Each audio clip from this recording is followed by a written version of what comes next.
Boston Bruins are on a roll right now, and Tuukka Rask is back in town. We will talk with Locked On Boston Bruins host Ian McLaren about that and all things Bruins coming up next on the Locked On NHL podcast.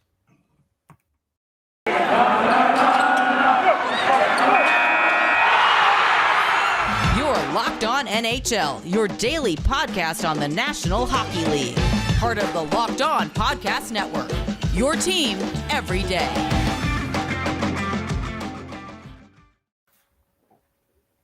All right, welcome to the Locked On NHL podcast, Monday edition. Gil Martin, glad to be with you, and thank you for making Locked On NHL your first listen every day. We are free and available on all platforms. Right now, it's my pleasure to welcome back to the show the host of Locked On Boston Bruins, Ian McLaren. And Ian, thanks for joining us today. Not a problem, Gil. Thanks for having me on. Well, great to have you here and tell you things seem to be looking good right now for the Boston Bruins. Nice winning streak going, and Tuukka Rask back in town. Let's start with Tuukka. Were you surprised at his return, and where do you think he fits in coming back with this team?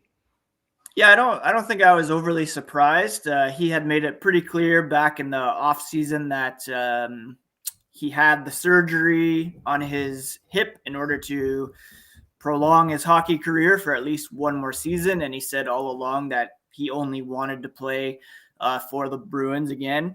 I think maybe the only surprising thing about it was the deal that he signed. It was a 1-year deal worth only $1 million. I think prorated against the salary cap, it works out to be about $545,000. So for him to take pretty much the bare minimum in order to come back and play for the Bruins, a bit surprising, but he had made it clear that he wasn't coming back for a payday, even joking that he'd be willing to play for some Bud Lights. In terms of where he fits in with the team, I think it'll be similar to what the situation was with Rask and Jaroslav Halak over the last few seasons. The Bruins really thrived under a kind of a 1A and 1B goalie rotation. So I don't think at all that Rask is going to come in and play, every night or even, 3/4 of the games. I think it'll be a pretty even split between him and Linus Ullmark, who, after a bit of a shaky start with his new team, has really been playing well over the last several weeks as well. So, yeah, it's going to be probably 50-50-ish split, but then as we get closer to the playoffs, I would imagine that Rask will ramp things up even more and probably be the starter when it comes to playoff time. Team's on a 5-game win streak right now. What has been the big difference during this win streak that has been, they've been not only winning, but winning pretty handily in a lot of these games? Yeah, the biggest difference for this team right now is coming out of the holiday break. They had a long COVID break in the mix of that as well. So partly just guys getting rested, refreshed, kind of a soft reset on the season. And something that Bruce Cassidy did before the first game back was really shuffle the lineup. So we saw David Pastrnak bumped down to the second line to play with Taylor Hall and Erik Cernak. And then Craig Smith was bumped up to the line with Brad Marchand and Patrice Bergeron. And what that has done is really spread out the offense. Hall and Pastrnak have found some magic there on the second line. One of the big storylines for the Bruins coming into the season was who was going to play second line center. And not that that's been erased as a question, but it kind of almost doesn't matter who's down the middle with Hall and Pastrnak on the wings, because they can certainly drive the line and drive the offense. So now you have kind of these two duos in Bergeron and Marchand on the first line, Hall and Pastrnak on the second line. And that's really helped to spread out the offense. And the Bruins offense is really clicking right now. They've also found some pretty effective trios on the fourth line that have been helping on the forecheck, creating some scoring down there as well, providing some energy. But the main thing has been that shuffle in the top six, and it's really paying off for Bruce Cassidy and the Boston Bruins. Talk to me about the defense, and let's start with Charlie McAvoy. He's been playing through some injuries and still playing at a very high level. Yeah, he has been not himself per se since the beginning of 2022. He missed a game or two with that injury that's kind of been lingering.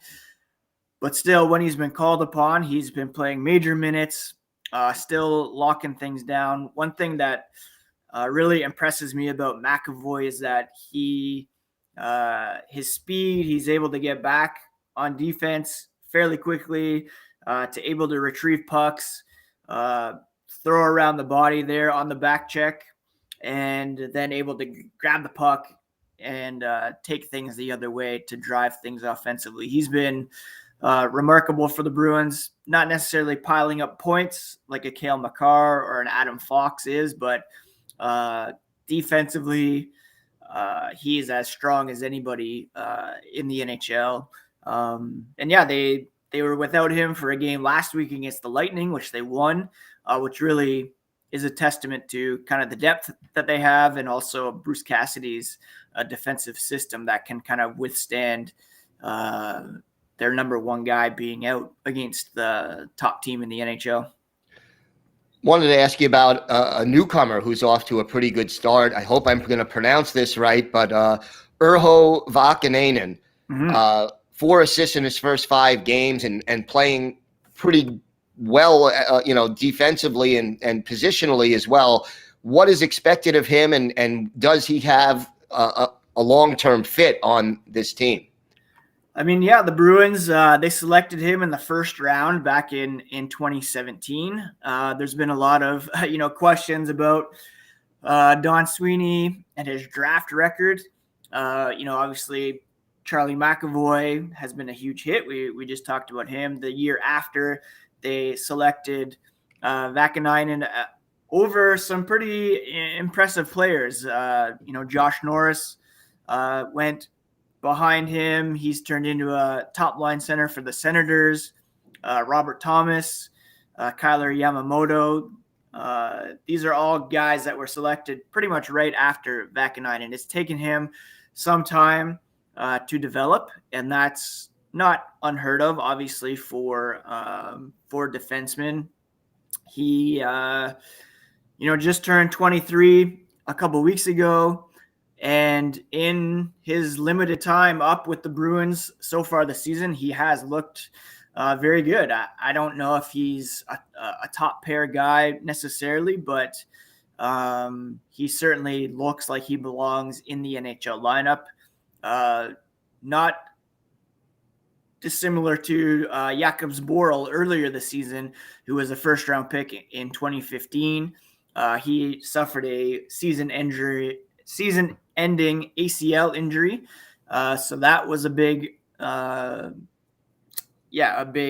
factor early on in kind of testing their depth. But yeah, Vaakanainen's come up in a pinch and certainly looks like he belongs. He's strong defensively. On Saturday in the game against Nashville, he broke up a 2-on-1 in overtime by batting the puck out of the air, and then he started the play the other way where Pastrnak and Hall set up the winning goal. So that was the fact that he was out there with those guys to begin with shows how much the Bruins believe in him at the moment and think that he's capable of playing with the big guns. All right, Ian, why don't you tell our viewers and our listeners where they could find the show and where they could find you on social media? Yeah, Locked On Boston Bruins is available on all podcast platforms as well as on YouTube.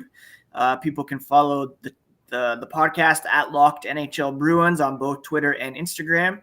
And they can find me at Ian C. McLaren. All right, Ian, thanks so much for joining us again. Always a pleasure to have you here. Always a pleasure, Gil. Have a good one. All right, thanks.